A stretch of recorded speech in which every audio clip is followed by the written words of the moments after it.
After a successful season where he captured the Manning Cup, and Olivier Shield, head coach of Kingston College, Vass Reynolds, is hailing a recently launched coaching initiative. The Argentina Football Association recently signed an initiative with the Jamaica Football Federation and Caribbean Football Union.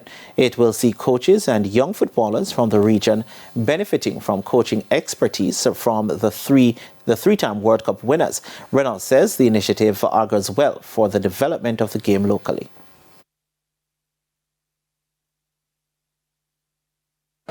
Yeah, man, I think this is a fantastic initiative, you know, not just for Jamaica, but for the Caribbean and and by extension for football. I mean, anything that enhances the growth and development of knowledge for our coaches from a theoretical point of view and a practical point of view.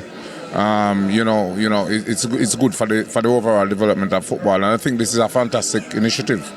Now, he's anticipating that sponsors will welcome the relationship between the Argentine FA and the JFF. From a country that is regarded as one of the football nation, you know, the World Championship, I think you know, I mean, a lot of stakeholders will tend to piggyback on that, and it will ignite some form of interest from private sectors, from other stakeholders, to have seen Argentina FA to come on board with such a great initiative, and I think this goes well for football development, as I said before, not just for Jamaica but for the Caribbean in general. The program will be hosted in Jamaica and will include 9 other Caribbean countries. And with that, we take a break on Primetime Sports Sunday, but we'll have more when we return.